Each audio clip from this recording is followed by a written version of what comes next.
So when we're younger, we've had this question: how do we live life to the fullest and live life with no regrets? There is a plan that's taught in the education system and in our communities. This plan says, do good in high school, get good marks, and if you get good marks, you get to go to university and get more good marks. And if you get good marks, you'll graduate and you get a good job. And if you get a good job, you get a house, and then you have arrived. You have one life.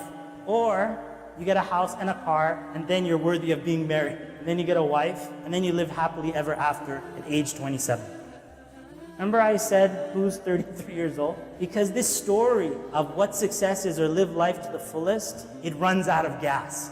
And I would wish that everybody actually comes to the end of this chapter very soon in their life, so they can see that there's more to life than this. There's more to life than getting a house. There's more to life than just getting a car and just getting a job. Because now what happens after that? What happens when the person hits their 30s? They got the job, but they don't really like their boss, and they don't really like that person, this person. And they're just kind of not happy. It might not even be the job they kind of like. And then you got married. I won't say anything about the marriage, but I'll talk about the cars. You got this car. I always marvel at the cars. They look so shiny in the dealerships. But give it 5 days after you bought it, it's not so shiny. Especially with this winter, all the salt throwing on it, it's quickly rusted down, and you're like, subhanAllah, this was my dream like last week, and now what's happened to the car? So you've arrived at this point, maybe like you're in your 30s, early 30s, and then an alarm clock starts hitting. And this is the amazing thing about sadness. A lot of people try to shut off that alarm, try to press a snooze button on that sadness alarm. What that alarm is telling you is Allah created you for more than this. There's more that you need to do. But what people try doing in the sadness is pressing this alarm, the snooze button. And yeah, you snooze for about 3 months, and then the sadness kind of creeps up on you. What am I doing with my life? And you press the snooze button again for another 3 months, but then the sadness, as the years go by, the snooze button doesn't work as effectively as it did before. Then this sadness hits, and what I'm talking about is like universal human experience. Because the human being cannot go through life with no purpose. Allah subhanahu wa ta'ala commands that we have a higher purpose, and the body won't let the person just go through life, just eating and drinking and just moving on like that. So then the time comes. Here I'm going to give you what Islam teaches about this. And this isn't necessarily something that you're just going to open up a book and it's going to find it. I had to search for this and go through my own years of trying to discover. So what I'm going to be telling you about is something that you should take note of. I'm going to give you 5 pearls. The first of those pearls, how to live life to the fullest and with no regrets. Here's pearl number 1. You open up the pearl, you open up this clam, this oyster, and inside you see this first pearl. And the pearl says, understand that salah is your life's number 1 priority. The Prophet ﷺ said, the first thing, أَوَّلُ مَا يُسْأَلُ عَنْهُ الْعَبْدُ يَوْمَ الْقِيَامَةِ الصَّلَاةِ. The Prophet ﷺ said, the first thing the slave of Allah will be asked on the day of resurrection is as-salah. So if you're preparing your life not for retirement, but you're preparing your life for this life and the next, for both, and you know that the first thing that you're going to be asked about is your salah, then that's your number 1 priority. Because the Prophet ﷺ said, there's actually 2 narrations of it. One of them says, فَإِن صَلُحَتْ, that if his salah is correct, all of his actions will be correct. And if it's not correct, the salah, then all of his actions after that will not be correct. In another narration, the Prophet ﷺ said that if Allah accepts this person's salah, Allah will accept the other deeds. And if Allah does not accept the person's salah, then the other deeds will not be accepted. All the success in your life is found in your dua and in your salah. All your life success, including your house, including your spouse, including your good job, including your happiness, including your children getting good marks. Every single good thing in your life is in your salah and in your dua. It's right there. This is like the incubator of everything in your life. Now I say that, and you see a lot of people go to their prayer, it doesn't seem like this is the case. And if you look at people who do that, they're not making dua to Allah subhanahu wa ta'ala. They do their salah, they come in, come out, Assalamualaikum, and then they're back to work or just trying to make ends meet. But they're not actually going into their salah as if it is this incubator and with the power of dua. When Allah subhanahu wa ta'ala in one of the surahs, it's in Surah Al-Muzammil, Allah subhanahu wa ta'ala, that it said to the people of hellfire, what caused you to be in hellfire? What got you to this location? And they say, قَالُوا لَمْ نَكُ مِنَ الْمُصَلِّينَ. They say, number one, that we were never one of those people who did our salah. Salah wasn't part of our lives. In another verse, Surah Al-Mu'minun, Allah subhanahu wa ta'ala says, قَدْ أَفْلَحَ الْمُؤْمِنُونَ. Indeed, successful are the believers. And their number one characteristic, الَّذِينَ هُمْ فِي صَلَاتِهِمْ خَاشِعُونَ. Those who have khushu' in their salah.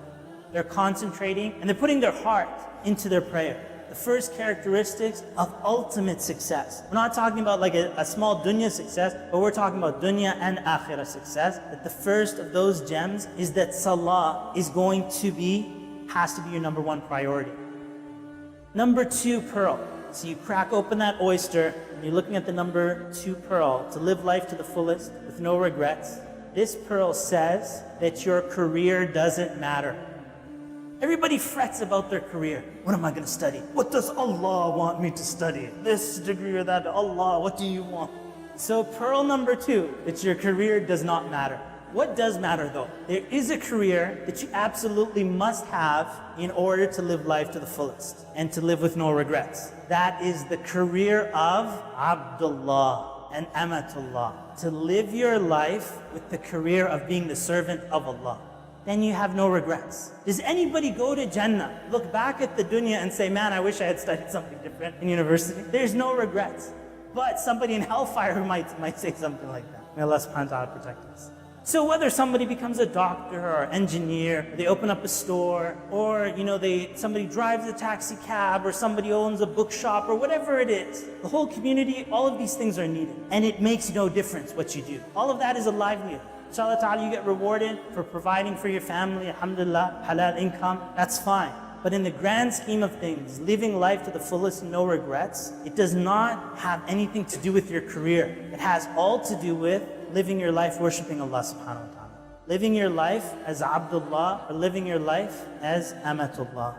Number three, life will throw at you some hard times and some good times. You basically have two things thrown at you, happy times or difficult times. So some of you are in happy times, even though you might be frowning and stuff like that, I understand. And sometimes there's just a plateau, nothing's really moving. But if nothing's really moving, something's coming very soon. It's either going to be happy or it's going to be sad. If you're not doing anything about it, it's probably going to be sad. The Prophet ﷺ taught us how to face this, right? How to face the ups and how to face the downs. And then if you do this, and I would say that telling you how to do it is different than you actually mastering it. And the Prophet ﷺ said, عَجَبًا لِأَمْرِ الْمُؤْمِنِ إِنَّ أَمْرَهُ كُلَّهُ لَهُ خَيْرٌ. Amazing is the affair of the believer, or the life of the believer. So amazing, in my language, so awesome. The life of the believer, everything that happens to a believer is khair for that person. Is khair, is better for them. Prophet ﷺ said, if something difficult happens to the believer, they're patient and it's better for them. If something good happens to the believer, they're thankful and it's better for them. And then the Prophet ﷺ said, وَذَلِكَ لَا يَكُونُ إِلَّا لِلْمُؤْمِنِ. And this is only for the believer. Meaning that it's something that you train, it's iman that you work on, to be able to be patient and to be able to be thankful to Allah subhanahu wa ta'ala. So oyster number three, face life with sabr or shukr. Sabr means patience and shukr means thankfulness. A fourth oyster is prioritize your regrets from now. So if you look back at yesterday, what do you regret from yesterday? You can answer the question yourself, but if you look back, you might regret that, number one, that you might not have paid full attention in your salah. You might regret certain good deeds that you didn't really do that you hoped you had done. You might regret not spending some time with family, right? You might regret, maybe if your parents are in the old age, maybe you weren't as nice to them as you could have been. Or you didn't really take the opportunity to show your love to them in the past day. And that's just yesterday. What do you regret? Now, what about the past week? I know if you've been in university, it's very easy to say, well, I regret not reading, the homework. Now I have to cram for it. I regret this, I regret that. What do you regret in the past week? And then you work your way backwards. If you were to say 1 year, in the past year, what do you regret? And a lot of those things will be projects that you wished you had done, you never did it. Some ideas that you had that you never really executed on in the past year.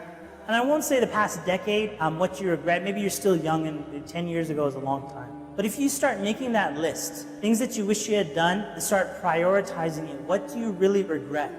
And you make your own list of really the things that you regret in the past day, in the past week, in the past year, or longer than that. And now, once you do that thing, moving forward, you have a list of how to live your life. Moving forward after that, you now have a list of how to live your life. So the things that you regret, so it could be, for example, that you wrote down, well, I regret not being kinder to my parents. And now today you realize, I have the opportunity to be kind to my parents. If yesterday you regretted, or the week that I didn't read as much Quran as I wanted to read, now you have the opportunity to read the Quran that you want to read. If you have, kind of like this goal to be more present in the masjid and do your salah better, you now have something to do for today and tomorrow. Let me go to the masjid, let me pray. And then anytime you ask yourself, what should I do with my life? Prioritizing your regrets now gives you the way forward. And finally, the last oyster.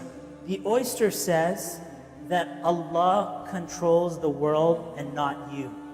The reason I say this is that a lot of people, they act as if the whole world can be changed by themselves. When Allah subhanahu wa ta'ala sent the Prophet sallallahu alayhi wa sallam, you see in the Quran, Allah Azza wa Jal says, إِنْ عَلَيْكَ إِلَّا الْبَلَاغِ, that the only thing you're responsible for is to pass on the message. Even when Ibrahim alayhi salam was told to call the people for Hajj, and Ibrahim alayhi salam said, Allah subhanahu wa ta'ala commanded him, call the people for Hajj, أَذِّن فِي النَّاسِ بِالْحَجِّ. Ibrahim alayhi salam responds saying, how can my voice reach them?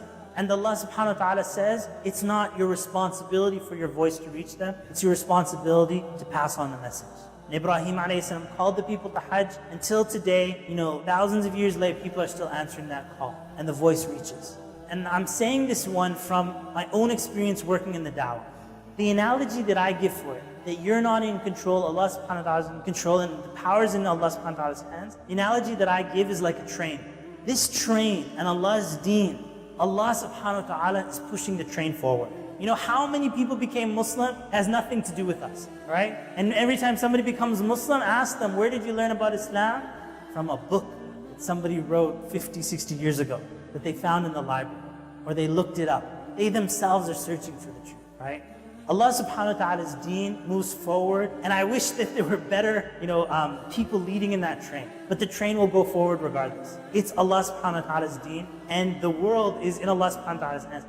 There was once a little boy, had a grandmother, and his grandmother was really good at the game of Monopoly.